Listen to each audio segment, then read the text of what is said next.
Hello everybody, Trenchcasts here, bringing you Cloud9 versus Team Empire excuse me, in Starladder Season 12. I have not had the chance to catch this game yet, and so we'll hop right into it. Team Empire versus Cloud9, both pretty substantial teams. The first two bans are definitely understandable. Sniper is a pretty annoying hero to play against. If you want to pick a melee core, you are going to have a bad time with Sniper. Night Stalker, we've seen it a decent amount. I'm pretty sure Team Empire is the one that's been running it as a 4 position with reasonable success, so it's a good ban. Obviously, the Wisp is always a good ban, especially when you have Big Daddy No Tail on your team, on the other team. And Troll Warlord, again, one of those normal carries that nobody wants to really play against. Troll Picker in every game, and he's just really good, very versatile. Very few heroes can keep up with his farm. And so we'll see the first two picks. The first pick out of Empire is Zeus. Very good team fighter, can be run as both a support and a core, so very common first pick because people like to, still be able to mix it up, not let the other team know exactly what their lanes, plans, and stuff are yet, and just be flexible in general. Cloud9 picks up the Phoenix, and I think this will be a Bone 7 Phoenix because most of the time we've seen Phoenix in the offlane. It could also be a 4-position support Phoenix, and we could see Big Daddy or Misery run it, but we'll have to see what happens with that. The problem I have with the Phoenix as a 4 position is he doesn't really offer a whole lot, and he needs levels. He doesn't have a disable. He does have some good spam-outable things with the spirits where it does a decent amount of damage, and you get a decent slow, and you can just kind of mitigate the damage output out of the enemy team, but we'll probably see this as an offlane Phoenix in Bone 7's hands. So we'll see what Team Empire looks to pick up next, and then we'll see what people look out to ban.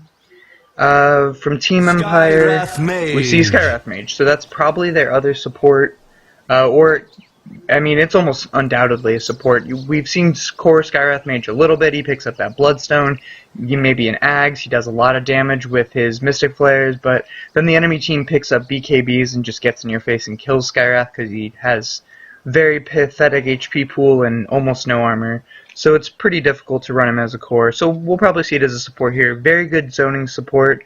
This will probably be always wanna fly on Skywrath Mage. I think he runs it the most. Aloha Dance tends to take over like the Rubik role and stuff like that. The next pick out from Cloud9 could be really anything. They're probably gonna look for a support here. They might look up to pick up their core. They might try to get something like a Jug or a Void, just in case it's going to get banned out in the next stage. Beastmaster is picked up, so that'll most likely be a mid Beastmaster. I think we've been seeing Fodder run that Beastmaster.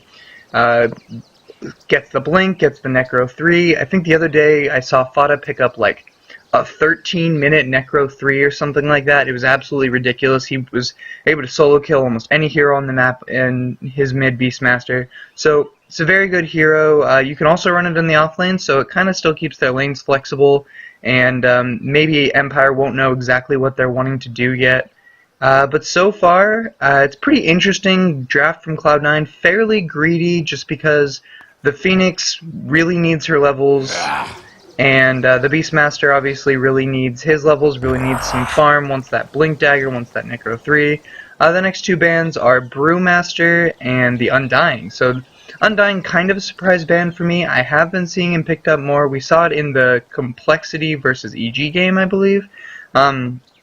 Really, really good at staving off the pushes. So if Team Empire is looking for a push lineup, then it would be really good to ban out that Undying. It also might be good if they're looking to draft like a good team fight comp. They have the Skywrath Mage already, so they might be looking to pick up like a Void, and if you pick up a Void and you have drop the Chrono, then if you have the Tombstone there to counter it, it might kill the Void, and so it could be a pick there. We see the PL and the Axe bans. Again, two really good bans. Axe, one of the Spin Lords. Fantastic in the offlane, really good at shutting down melee cores, so this could tell us that Cloud9 is looking for a melee core. They'll probably try to pick up the Jugger here since it's still in the pool. Really good pushing hero, very versatile. Jugger does everything really okay. He fights pretty well. His Omni Slash is really good. He pushes pretty well. He's not like the best pusher, like maybe like a Lycan or something like that. And he's not the best fighter like a PA, but he's very all around, and the magic immune from the spin allows him to have a decent escape, as well as some decent damage in certain cases. So they might be looking to pick up a melee core here because they did ban the Brewmaster, who's kind of hurts melee cores in the fighting potential. They did ban the Axe. So we'll see what Team Empire wants here. They might look to pick up something like a Void here, like I said. They could give Yoki like an offlane. They still need an offlane hero, still need their carries, and presumably they still need a support, because I want to think that this is going to be a core Zeus. Okay, so there's a Bristleback. So that'll probably be on Yoki, and they'll probably run it in the offlane. They might try to run dual lanes here. The Bristle Skywrath can be a really strong dual lane. I mean, honestly, even the Zeus Bristle is a decent dual lane. Zeus Skywrath could be a good dual lane. But I'm thinking I'm used to seeing more tri-lanes out of Empire, and so they'll probably do a tri-lane with the offlane Bristle, but we'll have to see. Ooh, they pick up the Enigma for Big Daddy, so that's a really greedy pick there, because so far they have 3 heroes, they all want levels, and they're all fairly item dependent. Beastmaster isn't super dependent on the jungle to farm, but he does like to be able to farm his jungle, especially if he's losing his lane. And if this is going to be a Zeus, he probably would have a relatively difficult time in lane. I haven't watched the Beastmaster Zeus lane a lot, so I'm not exactly sure who it favors. I want to say it favors Zeus, but with Beastmaster being tanky and with always being able to have the boar and the axes, he might be able to just get his CS from afar and kind of spam out stuff onto the Zeus. Team Empire are ticking down into their reserve time for this fourth pick. Okay, they do pick up the Aloha Dance Rubik. So, pretty good pick. They've got the Enigma on the other team, they've got the Phoenix on the other team, they've got the Beastmaster on the other team. 3 huge ultimates that they could steal. The Spirits are pretty good to steal. Demonic Conversion's not super great. Malefice is pretty good to steal. The Midnight Pulse is fairly good to steal. So a lot of good spells that Rubik could just go to town with. I've seen Aloha Dance Rubik a decent amount, and he's pretty damn good at it. He seems to be not maybe as good as some of the heroes like Kuroki and stuff like that, but he is really good on his Rubik still. And they do pick up the Juggernaut. So just as I kind of thought, they wanted that melee core. Juggernaut was one of the best ones left. They ban out the Shadow Fiend from Team Empire. I wouldn't have necessarily thought that the Shadow Fiend is a great ban here, because they already kind of have their mid laner in the Beastmaster. Ooh, the Naga gets banned. I guess they're just kind of thinking of carries that they could ban. We'll probably see, I mean, we might see a ranged carry here, we might even see a Bristle carry, but this might be also a Void from Team Empire. I still think that the Void is going to happen because they have a good team fight. They have a good team fight comp with the Skywrath Mage, and combos obviously really well with the Void, combos pretty well with the Zeus. Even with the Bristle, if he can just kind of sit on the edge of the Chronosphere and get his Quill Spam out and then get Snots up so he can have a high Warpath chance and just bash on them when the Chrono breaks or if they're on the edge of the Chrono. So they do pick up the Faceless Void, and we'll see what Cloud9 looks to pick up here. Presumably they're looking for another support. Venge is still in the pool, would be really good against the Faceless Void. Lion is still in the pool, that's pretty surprising. Lion always gets picked up or banned recently, you see him in about every game. He's not perfect here because the finger can get backtracked, but he would be decent about ganking the Zeus, about ganking the Skywrath Mage. He's not terrible at ganking the Bristle, but if the back's turned, it mitigates some of the damage, and it's just another big ultimate to steal. So he wouldn't be perfect here. I do think the Venge would be really strong here, although they do have a pretty push-oriented lineup. Oh, so they pick up the Pugna. That's pretty interesting to me because this seems like a very, very greedy draft out of Cloud9. Cloud9 obviously known for their greed, and sometimes they execute it perfectly, and sometimes it just goes poorly for them. So we'll see how this ends up, but going into the drafting phase, I sort of favor the team fight heavy lineup from Empire, just because I think the Zeus will be able to win his lane, the Bristle could possibly shut down the Jug in lane, the Void should be able to just do fine against the Phoenix and not have to worry too much and be able to get his items, and then they could start getting nice pickoffs right away with the Skywrath Mage Void combo. But it is Cloud9. They have thrown the easiest of games and won the hardest of games, depending on any lineup they pick, so we'll definitely see how it goes. It is fought on the Beastmaster, so it's going to be mid as I suspected. It is a Resolution Zeus, so it's going to be mid. And we will go in, we've kind of already done it, but we'll go in and announce the teams here. Cloud9 grouping up together, kind of splitting off, seeing what they're doing. Icarus Dive comes out from the Bone 7 Phoenix. The Misery is going to be playing that what is probably a 5-position Pugna. We've got Fada on your mid Beastmaster. We've got Jug, who is played by Eternal Envy, who has a name change, kind of threw me off there for a second.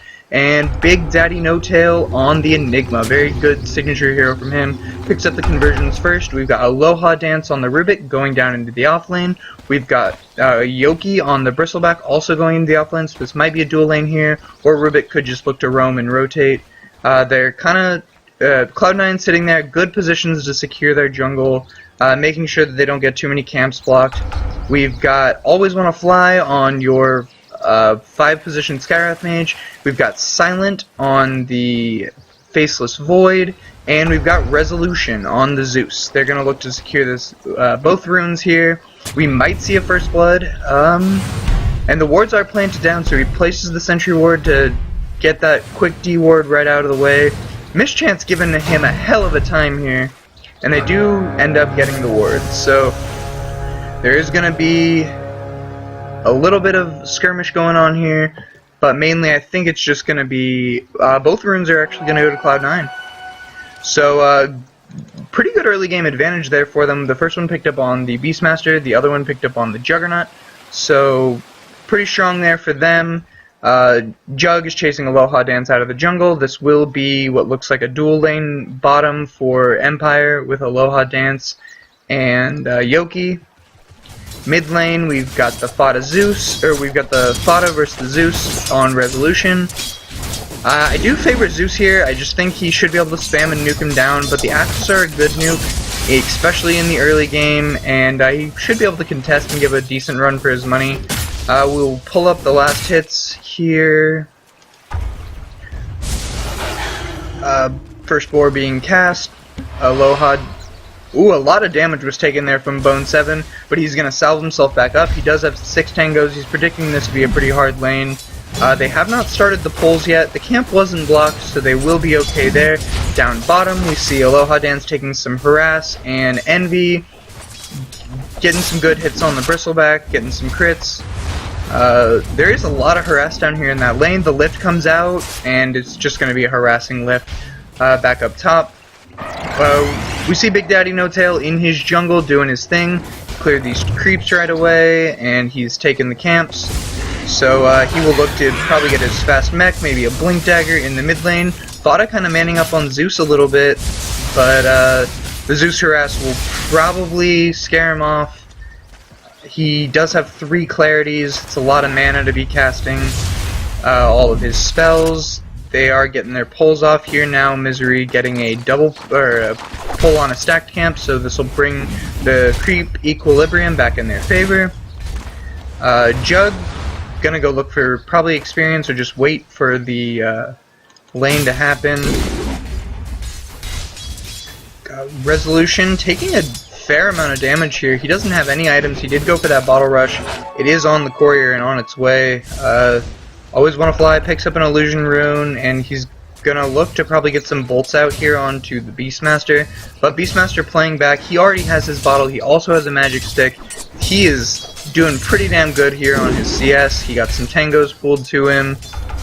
And, oh, Zeus actually has the boots, and I think the bottle must be on the courier. He must be bottle crowing already. Yeah. So he is bottle crowing down bottom. The Jug has 8 CS comparatively to the Faceless Void 7. Oh, I did miss the first blood. Always Wanna Fly takes out the Phoenix. And it was probably just some good bolt harass and then a corrosive shot and a kill. He's gonna stack his camps here for when his Void picks up the Maelstrom and can clear them faster, or even the Mask of Madness. Phoenix TPing back into lane. Bone 7 dies. Bone 7 tends to do that a lot, and it doesn't hurt the team too much. Losing an off-lane Phoenix isn't that important. It is giving away a decent amount of experience and gold to the other team, but ultimately it shouldn't hurt him too bad. Jug probably going to just look to pick up his Mask of Madness here, then into maybe some phase boots or even some treads if he thinks he needs the health. And then he'll probably go into like a Scotty, a Yasha, Manta. Probably get the Yasha first and then try to Roche, and then get the Scotty. Big Daddy No Tail looks like he's almost to his soul ring, a couple hundred gold off. And Bone 7 just getting what he can in the off lane. Always Wanna Fly has 780 gold. He can probably buy his boots soon. The Courier is already upgraded. The Corrosive Shot comes out. A very good Icarus dive with a lot of spirit damage, but they might try to turn this here onto Bone 7. He's going to take a lot of damage. The Time Walk forward and maybe a bash. And he doesn't get the bash, but he does get the kill. That's already a level 5 on your Silent, on your Faceless Void. And that's 2 kills on Bone 7. So Bone 7 feeding a little bit, about a 400 gold change, but that shouldn't hurt them too bad. Aloha Dance down bottom. Healing Ward was used. Just going to heal himself back up there. Jug almost to his Morbid Mask if he decides to pick that up first. He might go for his boots first. When I play Juggernaut, I tend to want to get my Morbid Mask first, but that's because I like to transition into the jungle as early as possible, and that's a pub game. So, you know, everything works in pubs. But, Big Daddy here, he is smoked up. He does have the Black Hole. He does have the Soul Ring. Mana to use it. Nice Hawk Scout, giving a little bit of high ground vision. The Shout is here as well, so they might go for a kill on Resolution, but Resolution knows that this is pretty dangerous here. He doesn't know where the Enigma is on the map.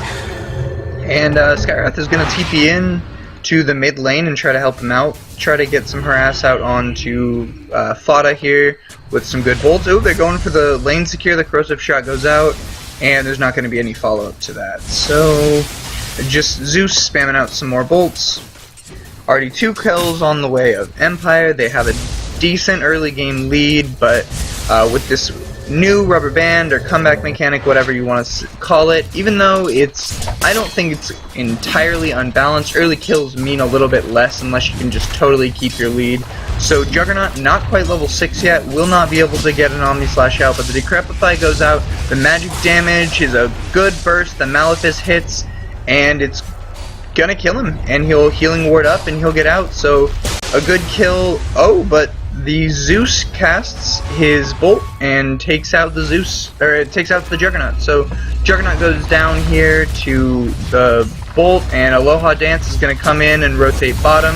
Going to try to get some kills. He looks to lift. He's taking a lot of damage here himself, though. Those Eidolons hit pretty dang hard, and the Nether Blast goes out but misses. Big Daddy No Tail gonna say, get the hell out of here, man. Taking damage. He's gonna salve himself back up, though. Aloha Dance.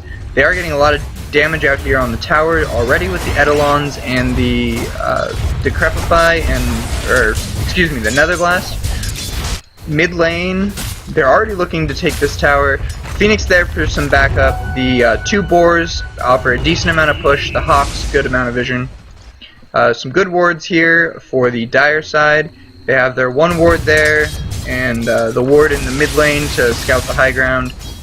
So pretty strong for them. Big Daddy back in the jungle. He does have his Soul Ring. I think he'll probably look to pick up his mech first. He's almost to his headdress. Silent getting good free farm here. He's almost got his Mask of Madness. It looks like he'll probably go Power Treads, maybe a Midas, but I think Power Treads would be a little bit better here. He is ahead, so he could go for that Midas and try to secure himself some early levels. They pinged out this ward here. They're going to probably try to get a D-ward as soon as possible. Bristleback does have that 1 death on him, but they did get the return kill, so it didn't hurt him too much. Misery went back to base to heal up and get his mana. They'll probably try to push the lane again. Again, this tower is taking a lot of pressure here. They have a lot of early game pressure on that they can get for the towers. Jug does pick up his phase boots, and here they come in with some Eidolons and some Nether Blasts, and they'll probably get this tower pretty dang quick unless Empire looks to defend it. Fada just clearing out the wave. They're gonna try to push this tower again. Always Wanna Fly sitting up there, offering some decent support. Free farms still coming out from the Faceless Void. We might see a clash here at the rune. The lift goes out, Big Daddy falls, and there's no follow-up. And Jug, I believe, did have Omni Slash, but not the mana for it. Could pop the stick charge, and he should have had enough mana, so could have been a kill there. They did get this tower down bottom. They're going to look to just translate this into a really early lead with tower gold and everything, kind of like Death Ball push that we saw at TI4, but with that 6.83 rubber band mechanic style where you're using the Jug as one of your siege engines as well. They will take out this ward here, but they already got the tower, so that ward has kind of done its job already. And Zeus is level 8. He is really good CS. The Roar does go out, the Axes, the Nether Blast, and he will go down. He casts a bolt on Bone 7 right before he does it. Bone 7 is going to tank a Fade Bolt here, Corrosive Shot. He might go down to some nuke damage, but he'll throw the Spirit out. The Nether Ward kind of going to scare him away. The nuke will be used to kill the boar instead. So they're going to try to take out this Nether Ward here, and they do get it. The mid tower probably going to go down here to this Pugna Beastmaster combination. Beastmaster already has his Staff of Wizardry, and he's got 700 gold in the bank. Probably going to pick up a Necro Book. Ooh, the Ancient Seal and the Hand of God, or the Thunder Wrath going out. A lot of nuke damage coming here. He takes some bolts, he takes some of the birds from Skywrath Mage. Man, a lot of damage coming out here. The burn damage ticking down, Always Wanna Fly. He does take him out. A really good double kill egg here from Bone 7. And then he's going to get some spirits, and here comes Enigma in here with the Midnight Pulse and the Eidolons, and he's just going to deal a lot of damage. That's a triple kill for Bone 7. That's going to translate into an easy tower. They could maybe even get a tier 2 off this if they wanted, but they're not going to look to push that tier 2. Jug might look to push bottom. Yoki just standing back. A good early game advantage here from Cloud9. There is a free farming Empire Silent up here, and he is got that free farm on his Faceless Void. He's got the Treads, he's got the Mask of Madness, he's got a Wraith Band, and he's going to look to pick up a Maelstrom now probably. So a lot of early game damage potential. We do almost have a mech from Big Daddy No-Tail. That will be, they could probably almost push the tier 2 here. His micros and his Eidolon splits amaze me, because I have been playing Enigma a little bit lately, and I always miss him, I always mess him up, I always get my Eidolons killed. Big Daddy, fantastic micro, or one of the best in the business. They might look here to get a gank onto Silent, but it's more Misery just chilling up here trying to get his levels. Did not scale his ult yet, went for the early levels in Nether Ward and Nether Blast, and the 1 level value point Decrepify. I pretty much just agree with this build because Nether Ward, amazing ability, and the Nether Blast is really good for pushing towers, and you just want that 1 level in the slow to be able to deal the extra magic damage. It did help them get the kill bottom. The Zeus ult does go out. They are smoked up here in the jungle trying to get some wards in. Fada and Big Daddy are pushing with the boars and the summons and the Eidolons. Cloud9 gonna smoke up for themselves. The Enigma, the Beastmaster, and the Juggernaut are gonna maybe go look to Roche. Yeah, they've got a decent amount. They don't have the Eidolons anymore. They did expire, but they will have the boar, and they'll probably turn the boar into some Eidolons. And the Jug can take it by himself. He doesn't have his Mask of Madness yet. This will be a really early push, but the Healing Ward is super strong. So they'll probably be okay here and be able to get this Roche fairly quickly, fairly easily. And I don't think they have any clue that this is going to happen. Yoki is walking by. He's going to get the ward.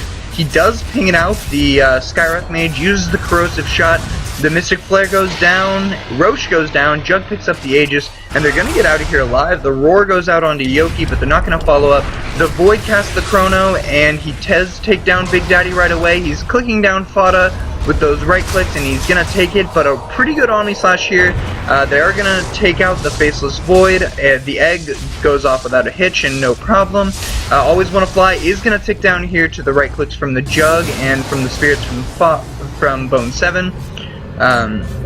We did miss the kill on the Beastmaster, and the would have been Yoki getting the kill on Pugna and Beastmaster, so that's okay there. It is a 3-for-2 trade. The gold swing is in favor of Empire, but the momentum swing is still kind of in favor of Cloud9, I would say. Jug's gonna find himself a nice double damage rune if he wants it. He isn't gonna pick it up quite yet. He's almost to his Mask of Madness. He's got his Aquila. He's got his Quelling Blade. He does sell the one item. And up top, they placed a nice ward, but I think they saw it. Somebody pinged it out. Big Daddy gonna translate this into a push of the tower. He'll probably get it here with the Eidolons. He might need another round of them to be able to get it. Yeah, they do use the Glyph of Fortification, so they will have to take it for a second. Empire's smoked up in their own jungle. They're going to try to wrap around here. They've got Silent kind of baiting a little bit, and they've got Aloha Dance Resolution and Always Wanna Fly coming in here in the back. The Midnight Pulse goes down. The Nether Ward is taking some damage. The Zeus ult goes down, and the bolts come out. A lot of damage Misery is taking.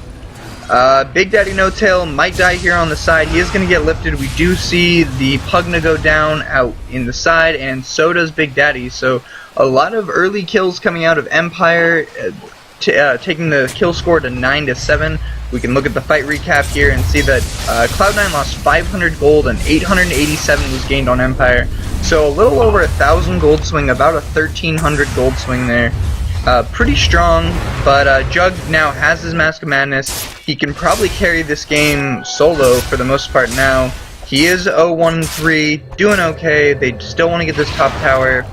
Cloud9 gonna look to push it for the top tower by themselves. Gonna have the Beastmaster up. The Misery is gonna come in. He's got a lot of damage with the Nether Blast that was just stolen by Aloha Dance. Aloha Dance, we haven't seen any huge steals from him yet, but he's doing okay. He's 1-1-3. Jug is up here to help push the tower now. He does have Aegis. They should be able to hit this tower fairly easily. Blink Dagger now out on Zeus. I don't always agree with this pickup, but I think in this game he does need the mobility a lot to help. They do take out the tower top.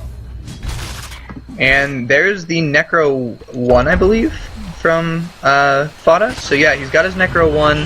15 minutes, not as fast as sometimes where he picks up some of his items, but that's not a big deal for them. They are still kind of losing this fight, but he has his 5 assists, not getting as many kills as he does sometimes, so that's probably a lot to do with it.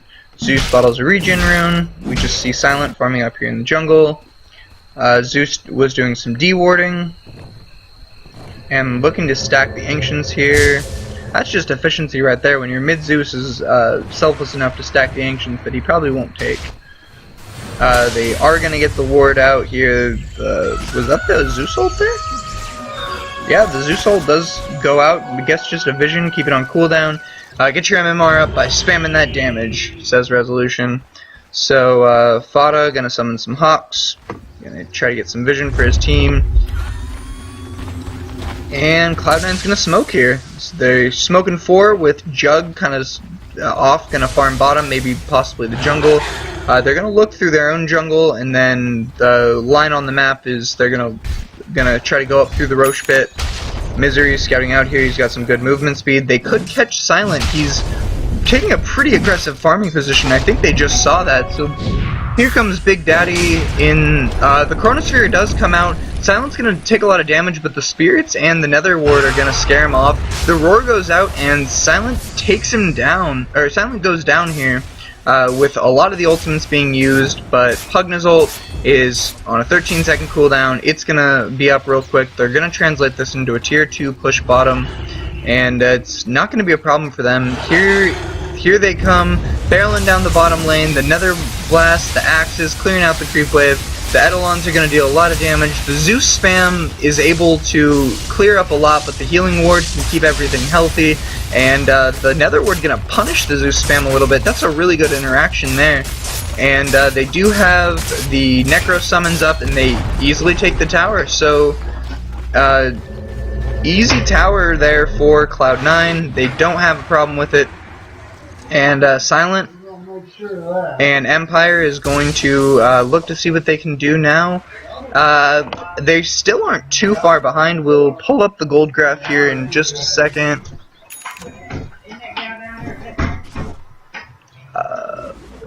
We look at the net worth chart, and it is 3,000 in favor of Cloud9, so they have a really early game push, and they have translated that into an early game lead. They are technically a kill behind, but they have a lot more towers. They have all of the tier 1s and 2 tier 2s, or in a single tier 2, so that's a lot of gold out from them.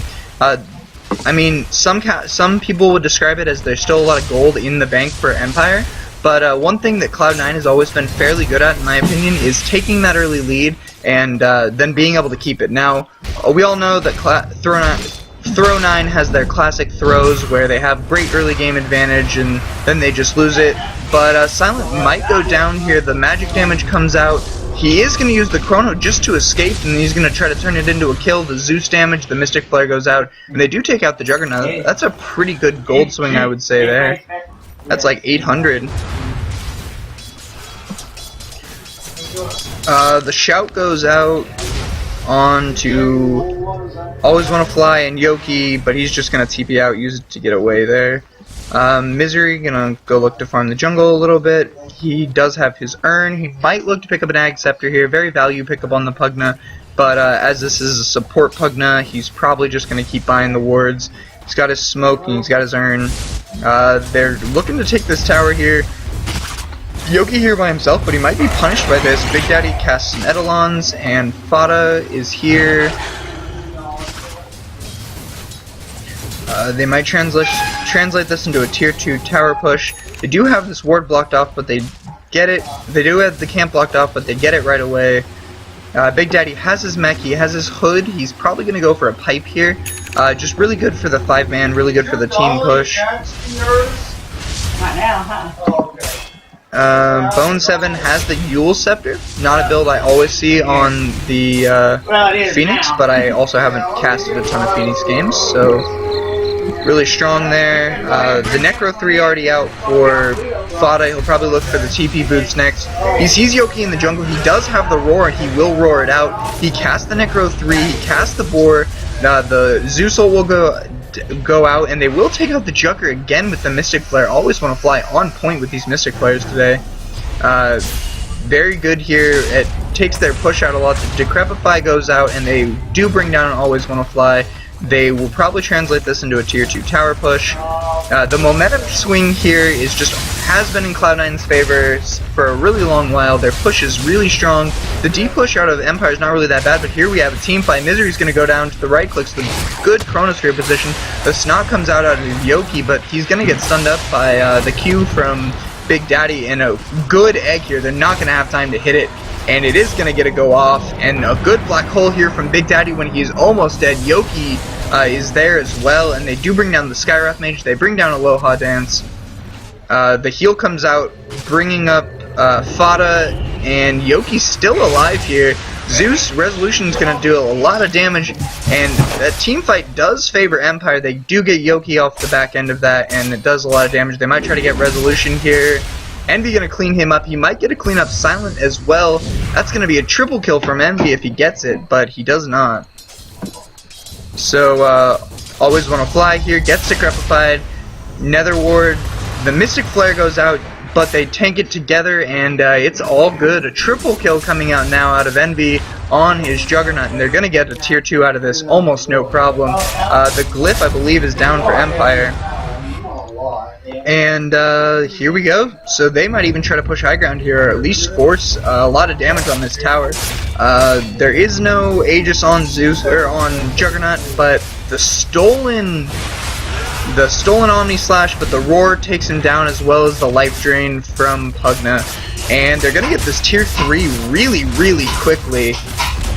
Wow, that goes down fast. They've got all of the summons, all of the damage. The glyph goes out, but both racks are taking a lot of damage. If they get racks here, that is potentially almost GG. The Zeus ult does go down and a lot of damage with the mech healing everybody up, keeping them healthy. The BKB out of Yoki is gonna help him bring down the Fada, but he doesn't actually get him. Misery goes down here, and Silent trying to clear up some of those necro books.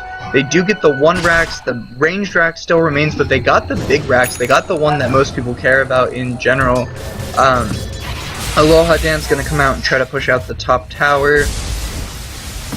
I'm not exactly sure what Empire would have to do here. They just need a really good team fight, but they're not even losing the team fights. They've just are losing so far on the tower momentum. We'll go back to that net worth chart here. XP chart really actually in favor right now, almost by 3,000 for Empire, but the gold advantage is the big one that's going to do them in.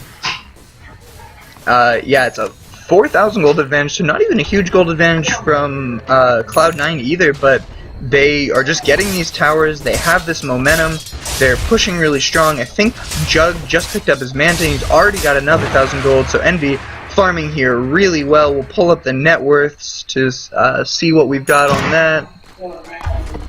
So Jug has 10k net worth, Bristleback is right behind him. Silent not being able to farm up super quickly here. He does have Maelstrom, he does have Mask of Madness, but not quite what they need. They're going to try to maybe push this bottom tower, at least going to send the Eidolons in. This will be a big fight around Roche. This could be the determining factor.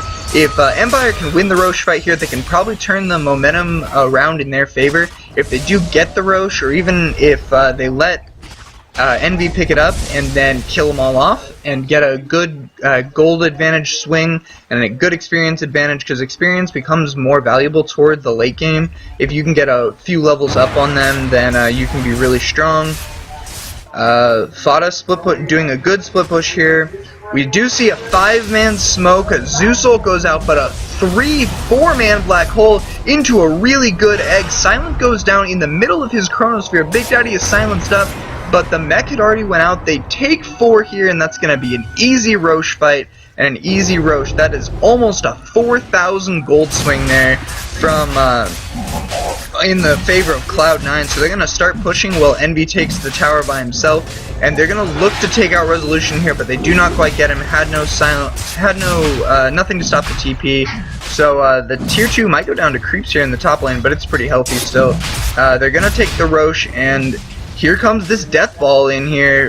Misery's gonna pop out his Nether Blast. They're gonna pull out the Necro Warrior and the Necro Archer.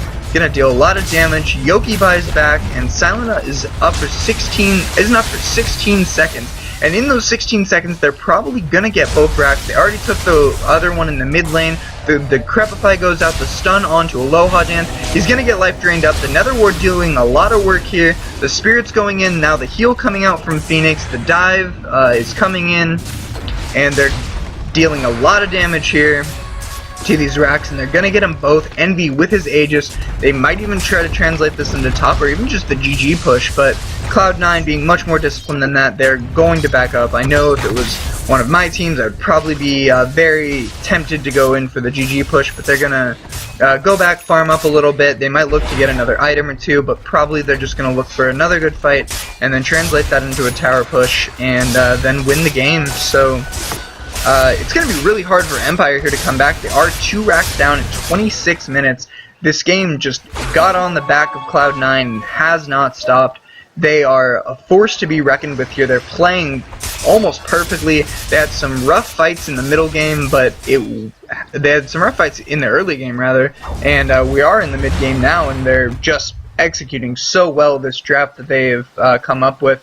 Envy has been talking about lately how much he hates drafting, but if this has come out from him, I mean, this is pretty impressive here. This is a interesting pushing style that we don't see as much.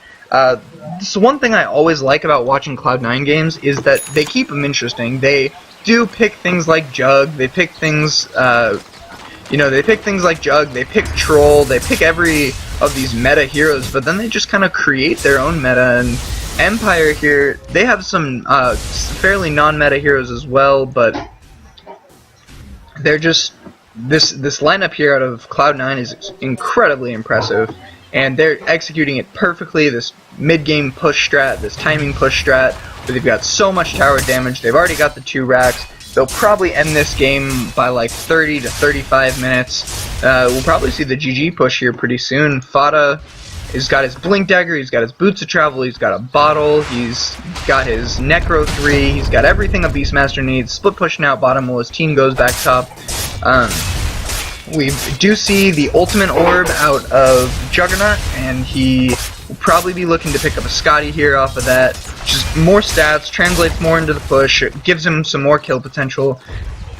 Already got his Aegis, already got his Manta, already got his Mask of Madness. He's going to easily take down this tier 2. They're not even going to contest here. Empire knows that they would probably just lose the fight and then lose the game off of it. So they're going to have to find a really good pickoff here. They're probably going to have to pick off the Jug, but that's going to be really hard with his Aegis. And I just don't know exactly what Empire would be able to do to turn this here. Cloud9 looks like they have everything they want to go push high ground. They only have the 3 Eidolons, and they're going to get spammed down pretty quickly, but the Necro Warriors come out. The damage is going in onto the tier 3. Yoki gonna try to man up. The Mystic Flare goes down on Fada, but does not take him down. Big Daddy is gonna go down here in the Chronosphere, and so is Jug's first life, but he gets the Omni Slash off on 2, and it does a lot of damage. It does not quite kill off Silent. The Omni Slash is stolen from the Rubik, and he gets off a really good Omni Slash too, which bring down the Jug's first life, but Jug comes back up, and they still have a little bit of momentum to push here if they want. Misery is pretty low, but the Nether Blasts are gonna go out. The Beastmaster is down, and he's a lot of the push. Envy just sitting here, maybe having a little bit of a connection problem because he's just not moving. A lot of damage coming out of Skywrath Mage. Silent is full health again, but he does not have Chronosphere for another 61 seconds. And he does time walk in, but Misery's gonna get healed up by the Phoenix. The Decrepify is stolen from the Rubik, but the Spirits are just going to come in. They're still up here. The Dive is going to come in to do a lot of damage to the Creep Wave. And Cloud9 is going to look to back here. They know that they don't want to give up this early lead that they've got. They have all the time in the world to win this game. Fada's coming top, and here they come again. They're just going to beat down on the top racks here until they finally take them. The tower's already almost down. The racks are going to fall really quickly as well, so here we go. The fortification comes out, but that's not going to deter anything to stop the tower push. They do have Chronosphere in 11 seconds, and that could be really big, but a fantastic Nether Ward placement here. They do bring it down, and here Envy is going to take a lot of damage, but he splits his Manta out of the Silence, and he does... Wow, these Manta Illusions almost take down Always Wanna Fly. The tower does go down, and there's an easy tower for them, so they might even try to go high ground here again. They still have about everything they need. They do get the Roar out onto Yogi, but a really good Chronosphere on Misery and Envy. Envy goes down on his Juggernaut, and Misery is gonna go down as well. A pretty good Sun here comes out though, and then a solo Black Hole onto Silent. Rubik does steal the egg, and he's back in it, and it's gonna go off, but he's not gonna get anybody with that stun. Phoenix gonna Icarus dive in and out to deal some damage. Yoki's gonna take him down with the Quill Spray. And here it goes. The push is continuing. The mech gets him back healthy. And this fight is insane. This top racks push has been going on for a long time. The Jug does get back in, and the buyback comes out of Resolution. He gets a good Omni Slash off, and they're going to bring down Yoki here, even through his BKB. Fantastic body block coming out of No Tail, and they have the Manta Split, so here we go. This could be it. The Yules goes out onto the Zeus. He's going to get the Roar. He's going to take a lot of damage, and Aloha Dance here is going to be running. They do call GG. It's over. So wow, Cloud9 with a 32-minute victory here. Just a fantastically executed push. There's not a lot Empire could have done to stop that, and just really impressive play overall from Cloud9. They've been looking really strong lately, so good things potentially coming for them in the future. Maybe even a shot at TI, or at least definitely at the Summit victory. Thank you very much for watching. If you could like, comment, and subscribe, and throw some love down in the comments, or even some hate. Just constructive criticism is always appreciated. Thank you very much, and this is Trenchcast signing off.